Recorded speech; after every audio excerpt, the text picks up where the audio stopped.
اعوذ باللہ من الشیطان الرجیم، بسم اللہ الرحمن الرحیم۔ پیارے بچوں، آج ہم چوتھی جماعت کا سبق نمبر 13 پڑھیں گے، جس کا نام ہے پانی۔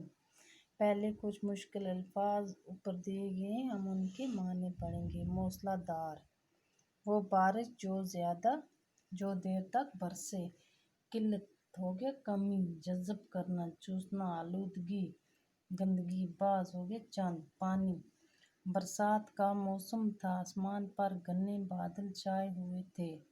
خوشبو اور اس کا بھائی راجا اسکول سے گھر لوٹ رہے تھے کہ اچانک موسلا دھار بارش شروع ہوئی۔ دونوں بچے بری طرح بھیگ گئے۔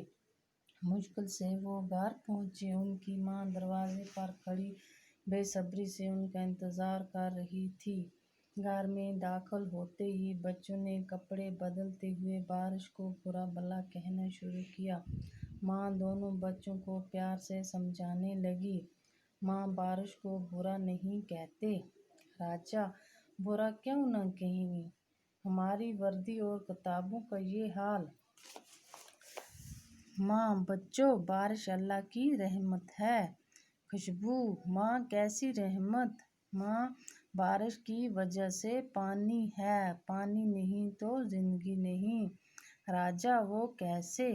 ماں، جب ہمیں پیاس لگتی ہے تو ہمیں پانی چاہیے، اگر پانی نہ ملے تو کیا ہوگا؟ خوشبو، تو ہم زندہ نہیں رہ سکیں گے۔ ماں، اب آپ سمجھ گئے نا کہ پانی زندہ رہنے کے لیے ضروری ہے۔ ہم پانی سے ہاتھ منہ دھوتے ہیں، کپڑے دھوتے ہیں، نہاتے ہیں، کھانا پکاتے ہیں، کھیتوں کی سینچائی کرتے ہیں۔ راجا، یہ جو بارش برستی ہے کہاں سے آتی ہے؟ ماں، آسمان سے۔ خوشبو، کیا یہ آسمان میں موجود ہوتی ہے؟ ماں، نہیں بیٹے، سورج کی گرمی سے پانی بخارات میں تبدیل ہو جاتا ہے اور یہ بخارات ہوا کا حصہ بن کر آسمان کی طرف اڑتے ہیں۔ فضا میں پہنچ کر وہاں پہلے سے موجود گرد کے ذروں سے مل کر یہ بخارات بادل بن جاتے ہیں۔ جب درجہ حرارت کم ہو جاتا ہے تو یہ بخارات پھر سے پانی کے قطروں میں تبدیل ہو جاتے ہیں۔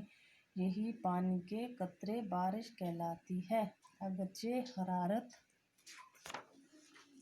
زیادہ کم ہو جائے تو یہ بخارات برف میں تبدیل ہو جاتے ہیں۔